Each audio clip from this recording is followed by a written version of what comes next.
2189۔ ایک اور سند سے بھی یہ روایت منقول ہے۔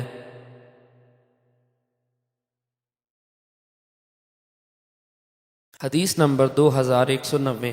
ایک اور سند سے بھی یہ روایت مروی ہے، لیکن اس میں ٹیڑھے سینگوں کے بجائے ٹوٹے ہوئے سینگوں کا ذکر ہے، اور فرمایا اس سے اس کے پہلو اور پیٹھ کو داغا جائے گا، پیشانی کا ذکر نہیں۔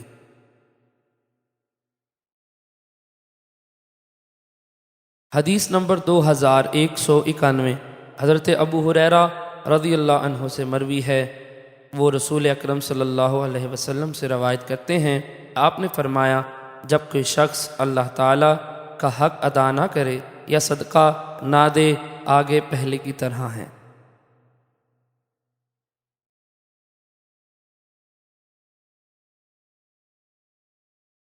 حدیث نمبر 2192۔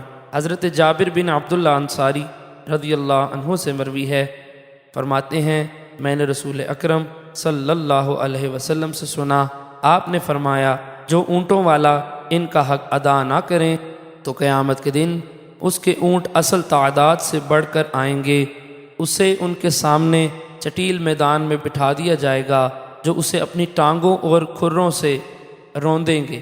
اس طرح جو گائے کے مالک اس کے حق ادا نہ کریں تو قیامت کے دن اصل تعداد سے زیادہ آئیں گی اور اسے ان کے سامنے چٹیل میدان میں بٹھایا جائے گا اور وہ اس کو اپنے پاؤں اور کھروں سے روندیں گی۔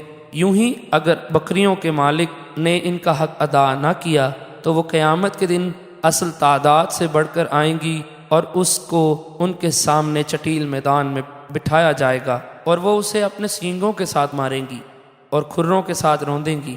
قیامت کے دن میں کوئی بھی سینگوں کے بغیر یا ٹوٹے ہوئے سینگ والی نہیں ہوگی۔ اس طرح جو شخص خزانے کا مالک ہو اور اس میں سے اس کا حق ادا نہ کرے، قیامت کے دن اس کا خزانہ گنجے سانپ کی شکل میں آئے گا اور وہ منہ کھولے ہوئے اس کے پیچھے جائے گا اور وہ اس سے بھاگے گا تو ایک پکارنے والا پکارے گا اپنے خزانے کو لے لو جس کو تم چھپا کر رکھتے تھے، مجھے اس کی ضرورت نہیں ہے۔ جب وہ دیکھے گا کہ اس سے بچ نہیں سکتا تو اپنا ہاتھ اس کے منہ میں ڈال دے گا تو وہ سانپ اسے اونٹ کی طرح چبا ڈالے گا۔ ابو الزبیر کہتے ہیں میں نے عبید بن عمیر سے یہ حدیث سنی، پھر حضرت جابر بن عبداللہ رضی اللہ عنہ سے اس کے بارے میں پوچھا تو انہوں نے عبید بن عمیر کے قول کی طرح بیان کیا، اور ابو الزبیر کہتے ہیں میں نے عبید بن عمیر سے سنا، وہ فرماتے ہیں ایک شخص نے عرض کیا یا رسول اللہ صلی اللہ علیہ وسلم اونٹوں کا کیا حق ہے؟ فرمایا پانی پلانے کے موقع پر اس اونٹنی کا دودھ دوہنا تاکہ لوگ پئیں، اس کے ڈول کو بطور ادھار دینا، اونٹ کو جفتی کرنے کے لیے دینا، اونٹنی دودھ پینے کے لیے کسی کو ادھار دینا اور اللہ تعالیٰ کے راستے میں سواری کے لیے دینا۔